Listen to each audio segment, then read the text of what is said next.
when I came here and I saw that statistic, I said, well, there's a typo.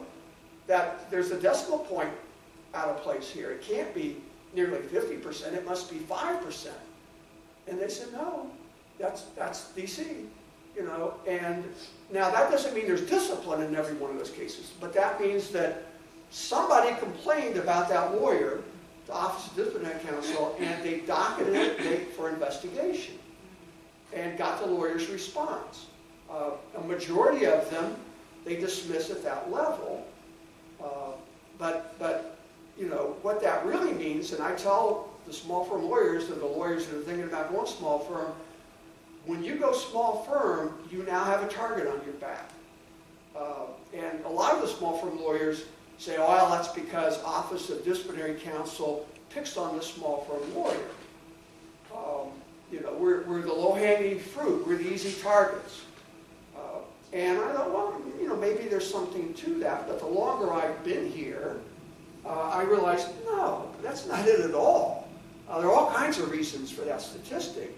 But it's not because disciplinary counsel picks on them, because somebody's got to file a bar complaint. They're not out there in a van patrolling, you know.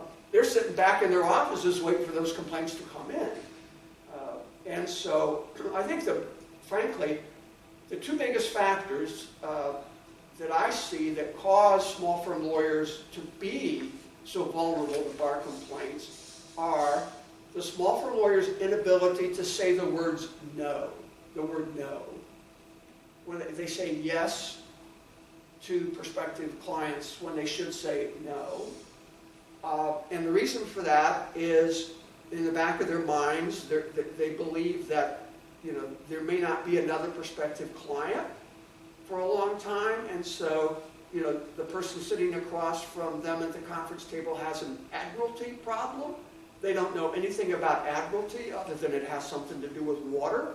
But they say yes with the idea that I'll figure out this admiralty issue, and they catch a bar complaint because of it. You know, so that if they would be smart and say, no, this is not my thing is immigration, or my thing is family law, you got an admiralty case, I don't know anything about that, go find an admiralty lawyer, or let me help you find you, you know.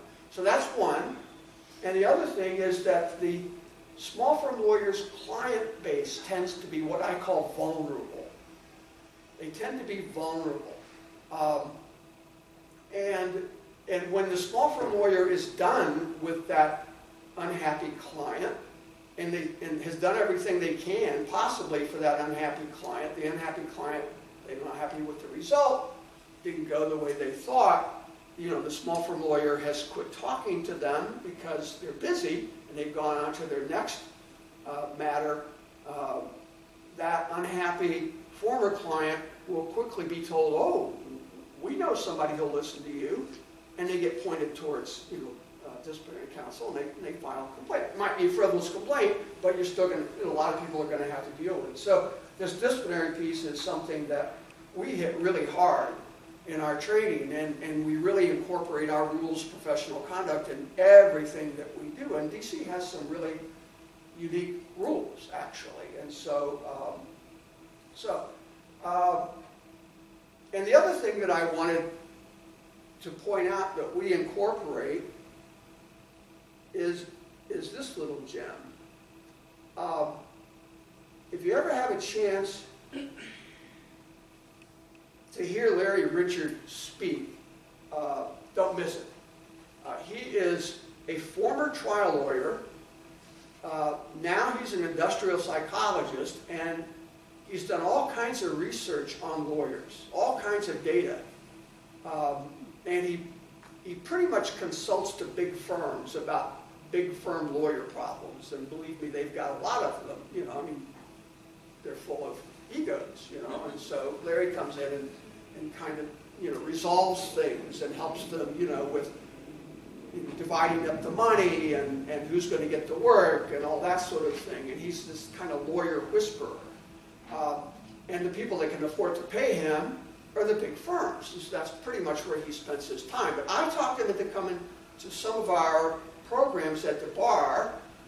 He's just in Philly, and we didn't have any money for him, but you know, we found enough to pay his Amtrak ticket, and he likes to speak and present and all that. So he's spoken to a lot of our programs that have to do with growing emotional intelligence in lawyers.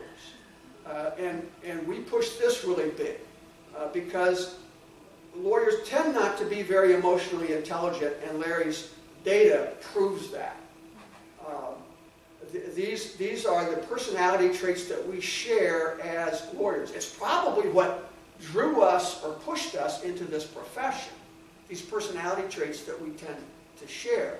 But by their nature, they make us not terribly emotionally intelligent. And so emotional intelligence is something that you can develop.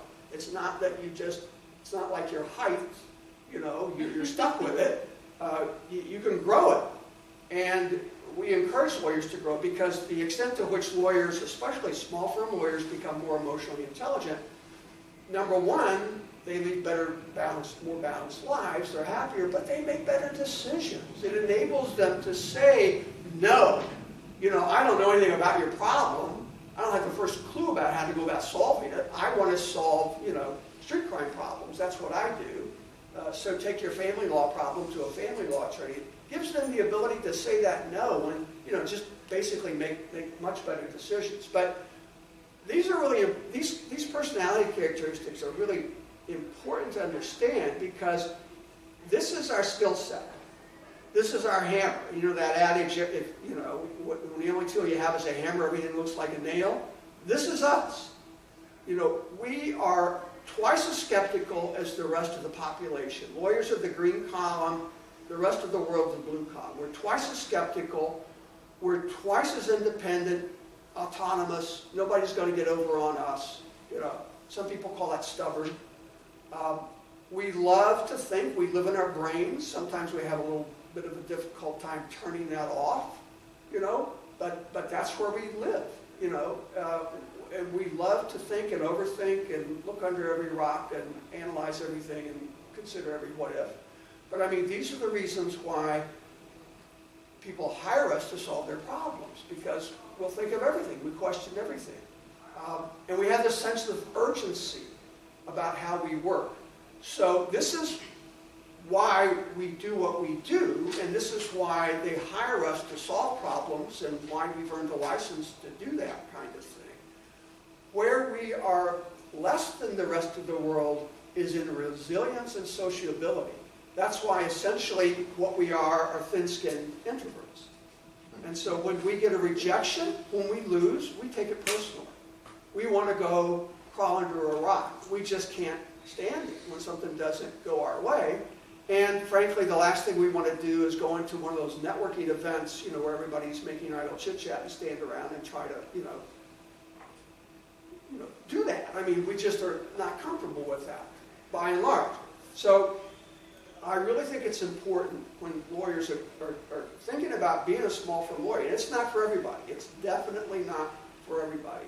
When you're thinking about doing this, is to recognize that this is we're hardwired this way. There are a few exceptions to this, of course, but we're sort of hardwired this way, and this can make us really fantastic at solving our client's problem. What it will kill is the idea of starting and growing a small firm as a business. If you apply this skill set to running a business, it won't last very long. And that's the big mistake that most lawyers make.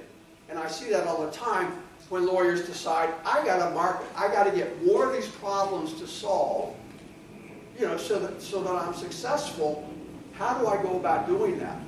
Why is essentially 99.9% of lawyer marketing all about the lawyer? It's glorified obituary writing, when you get right down to it. It's because of this skill set. We think it's all about us. And that's how we market. Well, to get more clients, those prospective clients need to know about me. They need to know how aggressive I am and how intelligent I am and how, what the bar committees I'm on and the opinions that I've been a part of and all of that. And, that's not, the prospective client could care less about that. You got a JD behind your name, they think you can solve any kind of problem, right? So, you know, what I try and tell lawyers is if you want to grow your firm, you got to market to the problem you solve. That's how it's done, and I show them examples of that and so on. And I try to get them out of this mindset. Use this skill set. You know, use your hammer to solve the problem. You know, become emotionally intelligent and grow another kind of skill set to actually grow and manage your firm. Otherwise, you know, you'll overthink it. And it's, frankly, not that hard. It's not that complicated. You know, you have to be way more of an optimist than this will let us be.